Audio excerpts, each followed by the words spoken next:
Hello students, आज की हमारी वर्कशीट है वर्कशीट नंबर 38। और इस वर्कशीट में हम लोग क्लास 10 के हिंदी विषय के कन्यादान चैप्टर को पढ़ेंगे। और यह चैप्टर काफ़ी ही मार्मिक है।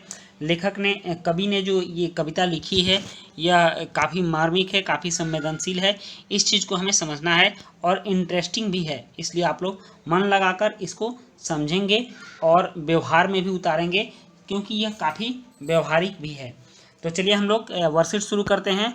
और वर्कशीट शुरू करने से पहले मैं आपको बता दूं कि अगर आपने अभी तक हमारा चैनल सब्सक्राइब नहीं किया है तो पहले आप सब्सक्राइब कर लें और बेल आइकन का बटन भी ज़रूर दबा लें, ताकि वीडियो के सारे नोटिफिकेशंस आपको मिलते रहें। तो चलिए शुरू करते हैं। ये है कन्यादान प्रथम भाग, कवि ऋतुराज जी द्वारा लिखित है। कन्यादान शब्द से क्या आपको पता चलता है? मतलब वैसा दान जिसमें कन्या का दान किया जाता हो। जैसे हमारे यहाँ जो विवाह शादी में कन्यादान का रस्म है, रोज लोग बेटियों का कन्यादान करते हैं, तो इसी पर एक तरह से यह व्यंग है या एक संदेश है जो कि समाज के लिए कवि ने दिया है। तो चलिए इसको पढ़ते हैं। कवि कह रहे हैं, कितना प्रामाणिक था उसका दुख, लड़की को दान में देते वक्त, जैसे वही उसकी अंतिम पूंजी हो। ठीक। अब कोई अपने बेटी को पूरे उम्र भर पालता है, पोसता है, और उसके बाद किसी दूसरे के हाथ में उसका हाथ रखकर दान के रूप में देता है, कहता है कि मैं तुमको ये कन्या दान में दे रही हूँ। तो उस दान देने वाले व्यक्ति को कितना कष्ट होता होगा कि वो अपने बेटी को दूसरे को दान में देता है। दान का अर्थ ये होता है कि मैंने वो वस्तु तुम्हें दे दी, अब उससे हमारा कोई मतलब नहीं रहा। जबकि कन्याओं के लिए ये दान शब्द उचित नहीं होने चाहिए, क्योंकि वह कोई वस्तु नहीं है और दान में सिर्फ वस्तु ही दी जाती है। तो यहाँ कवि कह रहे हैं कि कन्या को दान में देते वक्त माँ का हृदय ऐसा होता है जैसे यह उसकी अंतिम पूंजी हो, बची खुची जो भी उसने बचा के रखी हो वह भी किसी दूसरे को दे रही हो। नेक्स्ट है, लड़की अभी सयानी नहीं थी, अभी इतनी भोली सरल थी। मतलब लड़की बड़ी तो हो गई थी पर सयानी नहीं थी। सयानी के मतलब उसमें अभी उस तरह की मैच्योर बुद्धि नहीं हुई थी, वो प्रौढ़ नहीं हुई थी, बुद्धियों को समझ नहीं पा रही थी, बातों को समझ नहीं पाती थी। अभी भी उसमें बचपना का स्वभाव था कि उसे सुख का आभास तो होता था, लेकिन दुख बाँचना नहीं आता था। लड़की अभी इतनी छोटी थी कि सुख तो पहचान जाती थी, लेकिन दुख क्या है उसने अभी नहीं सीखा है, ना ही देखा है, और ससुराल में जाकर कैसे इन सब का सामना करेगी। पाठिका थी वह धुंधले प्रकाश की, कुछ तुकों और कुछ लयबद्ध पंक्तियों की।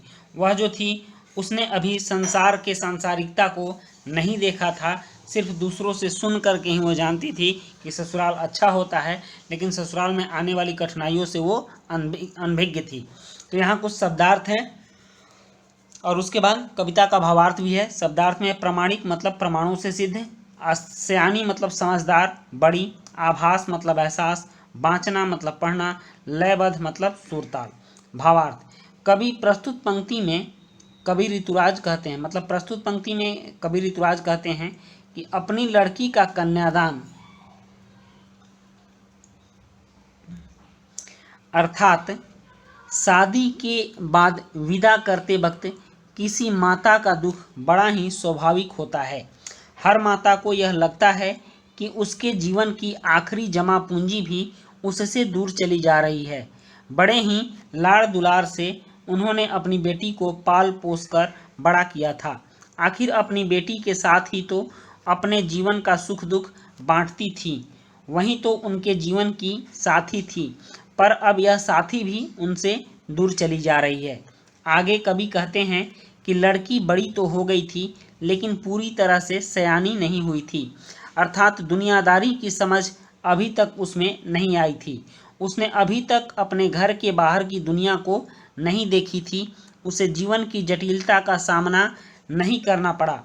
उसका जीवन अभी तक बड़ी सरलता से बीत रहा था। यही कारण है कि उसे खुशियाँ मनाना तो आता था, लेकिन परेशानियों का सामना कैसे किया जाए ये अभी तक नहीं पता था।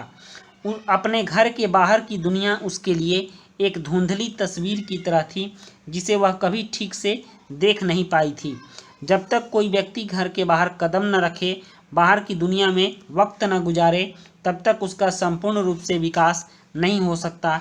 इसलिए अभी वह भोली लड़की सुखों की कल्पना में जी रही थी। काफ़ी मार्मिक इसका भावार्थ है।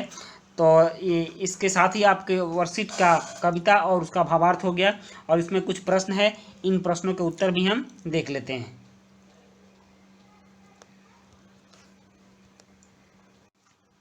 यहाँ पहला प्रश्न है कि माँ को अपनी बेटी अंतिम पूंजी क्यों लग रही थी, सोचकर बताइए। उत्तर है, माँ को अपनी बेटी अंतिम पूंजी इसलिए लग रही थी क्योंकि माँ ने उसे बड़े लाड़ दुलार से पाला पोसा था। यहाँ पोसा शब्द है, ठीक ना, पोसा, पाला पोसा था। अपना सुख दुख वह अपनी बेटी के साथ बांटती थी। जब उसकी बेटी चली जाएगी तब वह अकेली रह जाएगी। दूसरा प्रश्न है, आपके विचार से लड़की को दुख बांचना क्यों नहीं आता होगा। इसका उत्तर है, लड़की बहुत भोली थी, उसे सिर्फ सुख का आभास था, उसने दुख नहीं देखा था, इसलिए उसे दुख बांचना नहीं आता था। और तीसरा प्रश्न है, आपकी दृष्टि में कन्या के साथ दान की बात करना कहाँ तक उचित है, तर्क दीजिए। इसका उत्तर है, कन्या के साथ दान की बात करना बिल्कुल भी उचित नहीं है, क्योंकि कन्या कोई वस्तु नहीं है। दान वस्तु की जाती है, व्यक्ति की नहीं। और दान की हुई वस्तु से दोबारा कोई संबंध नहीं होता, जबकि कन्या से अपने मायके में आने जाने का संबंध है और हर तरह के रिश्ते नाते होते हैं। इसलिए इसके साथ दान करने की बात नहीं होनी चाहिए। अब नेक्स्ट आपका चौथा और पांचवा प्रश्न है, भाव स्पष्ट कीजिए। पाठिका थी वह धुंधले प्रकाश की, कुछ तुकों और कुछ लयबद्ध पंक्तियों की। ठीक, तो देखते हैं इसका भाव क्या है। कह रहा है, पंक्ति का भाव है कि अपने घर के बाहर की दुनिया उसके लिए एक धुंधली तस्वीर की तरह थी जिसे वह कभी ठीक से देख नहीं पाई थी। जब तक कोई व्यक्ति घर के बाहर कदम न रखे, बाहर की दुनिया में वक्त ना गुजारे, तब तक उसका संपूर्ण रूप से विकास नहीं हो सकता। इसलिए अभी वह भोली लड़की सुखों की कल्पना में जी रही थी। नेक्स्ट प्रश्न है, इसमें एक गतिविधि है कि विवाह के समय कोई माँ अपनी बेटी को क्या क्या सीख देती है, कल्पना कर व बड़ों से चर्चा कर लिखिए। तो इसका उत्तर है, देखिए, हर माँ अपनी बेटी को हर तरह की सीख देती है, तो आप लोग अपने माँ से पूछकर ही लिखेंगे, लेकिन मैंने आपको दृष्टांत के तौर पर 3 बातें लिख दी हैं, आप उसको समझ लीजिए। विवाह के समय कोई माँ अपनी बेटी को निम्न शिक्षा देती है। पहला, ससुराल में सबको सम्मान देना। दूसरा, सबकी ज़रूरतों का ख्याल रखना। और तीसरा, परिवार के सभी सदस्यों से मधुर व्यवहार करना। तो बच्चों, इस तरह से आपकी ये वर्कशीट कंप्लीट हुई और हम मिलते हैं नेक्स्ट वर्कशीट में। तब तक के लिए गुड बाय।